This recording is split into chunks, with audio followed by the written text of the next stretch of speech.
I walked over to the marina. I've always played around with sailboats and lived on sailboats in San Diego my whole life, and always dreamed. I saw the guys take off for the Pacific Puddle Jump, where you sail down the coast of Mexico and from Puerto Vallarta or Panama, head across the 35-day crossing here to French Polynesia and Nuku Hiva, and then sail all around the Tahitian French Polynesian islands. Dream of mine. Maybe one of these days I'll do it. Now, I'd much rather make the crossing on one of those mega yachts, but I'd probably be lucky to have a boat that size. Now, a lot of these boats also come from Australia and New Zealand and in the other direction, but many of them make the trip across. I was talking to a guy in, where was it, on the ferry the other day. He did it from Florida, going all through the Panama Canal and doing all that kind of cruising. Now he's made his way over here and he's sailing these waters for the last 10 years. There's silent progression out of New Zealand, and this big old trimaran looks like it's backing out, maneuvering. The catamarans are getting way more popular than the sailboats. Now these lagoons, that's a Lagoon 41. That's a very expensive boat compared to back in the day. You could get yourself a $40,000, $50,000 boat, and for another $10,000, maybe $20,000, you had a real ocean-going vessel.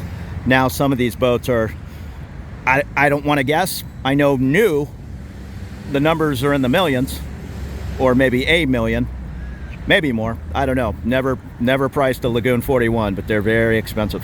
And this is a brand new lagoon. You can see the Plastimo. That's the life raft. If everything goes bad, that'll pop open into a big lifeboat. But that right there, I would guess that boat's not even 10 years old. So in boat terms, that's a brand new boat. There's another beautiful Lagoon 45, Moana.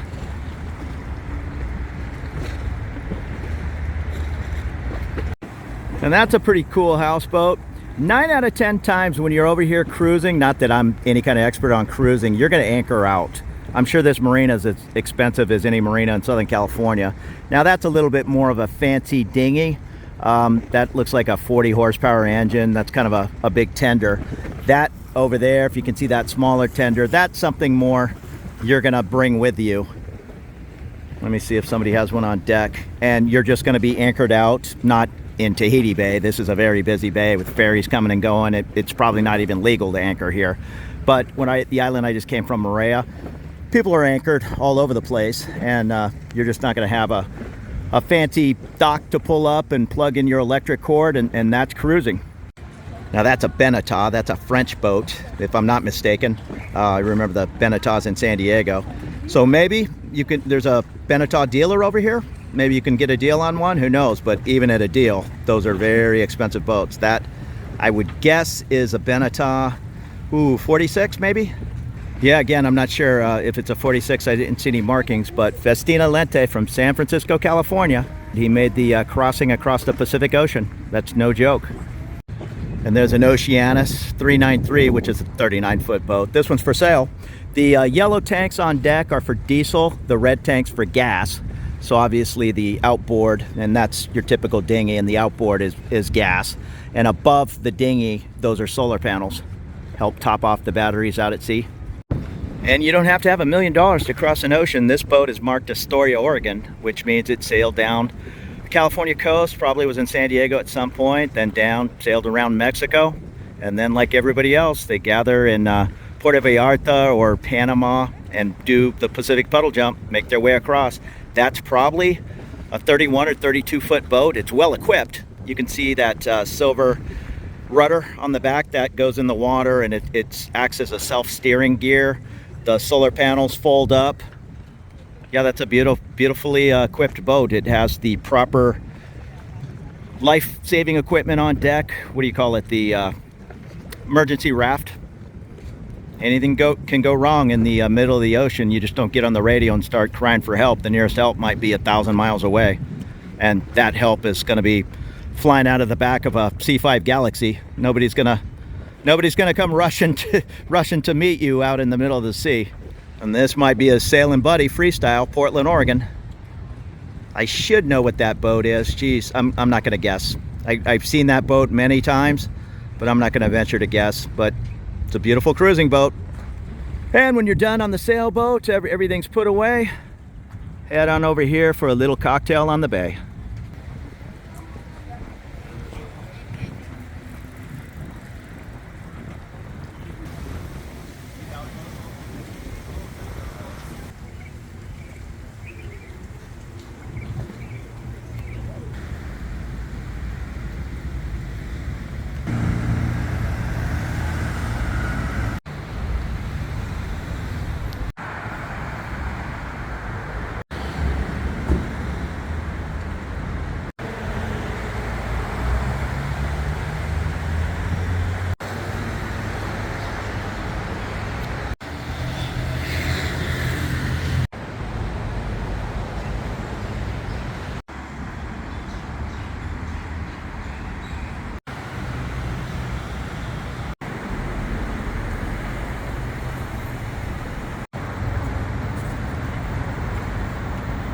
I wanted to find this legendary waterfront bar, Quinn's, but it burned down a while back. It was called one of the most dangerous bars in the world because there was a fight in there almost every night. It was just dock workers and people coming in on merchant marine ships and just drinking and fighting. It was just a crazy bar. But I think it kind of, that was more in the 50s and 60s. I think it kind of eventually turned into a little bit of a tourist trap, but it was still pretty wild. There's some wild bars still in Tahiti from what I understand and read about, but things seem kind of quiet right now. I'm just out walking around. It's about 6 p.m. and I'm certainly not looking for a fight. I'm getting crazy drinking my Shave Ice Slurpee right now, apple and strawberry.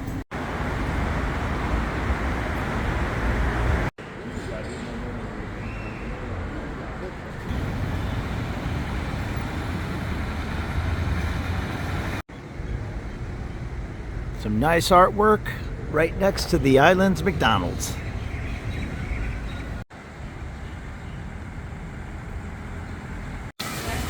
And I'm not going to eat here, but Big Mac medium meal is $12.20. It looks like the police are doing a motorbike check. Waiting for people to zoom by without helmets, probably.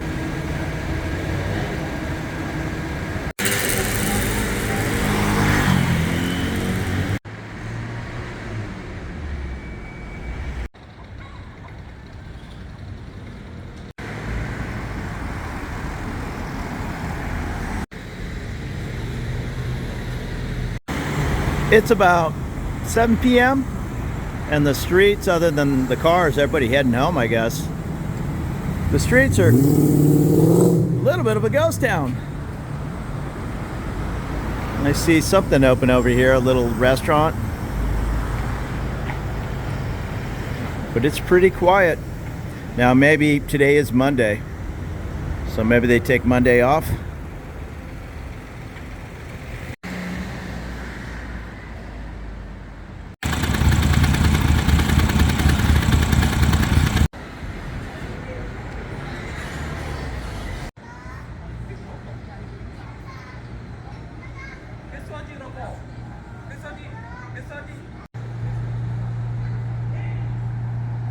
Now I know some of the businesses on Moorea, they would operate whatever, 1 in the afternoon until 3 or 4 and then close down and open back up at 6 p.m.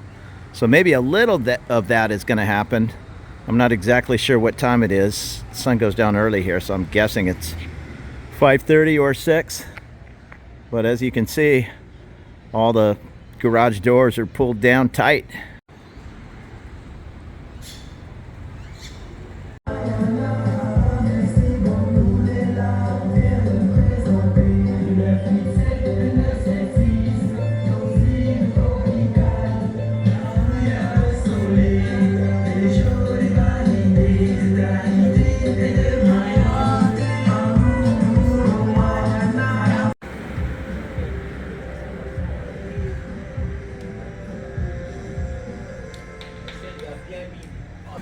And I just checked, it's about 5:40 p.m. So I almost guarantee some of these shops will open at 6. Others probably won't. There's not a lot of people running around on the street. This is the kind of the central bus area. Yeah, it's a little bit freaky how quiet things are. When I arrived about 9:45 p.m. a week ago, 8 days ago, whenever it was, I asked the guy, hey, is it worth going into town? And he says, there's nothing open.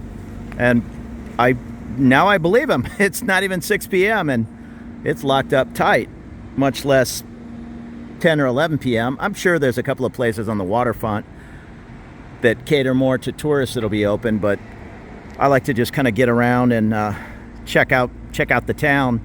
Now it's nice and quiet. Even the few places that are open, they just don't have any customers. Caesar Rock nightclub next to Las Margaritas. The bar Bora Bora Lounge has a few customers. Probably folks staying on these boats and larger ships right across the way.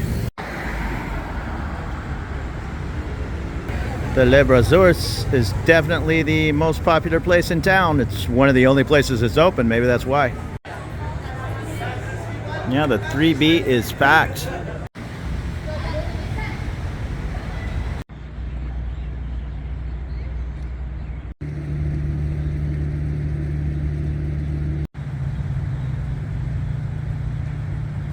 That, I believe, is the French Navy. And there's the car and truck section of the ferry to Moorea.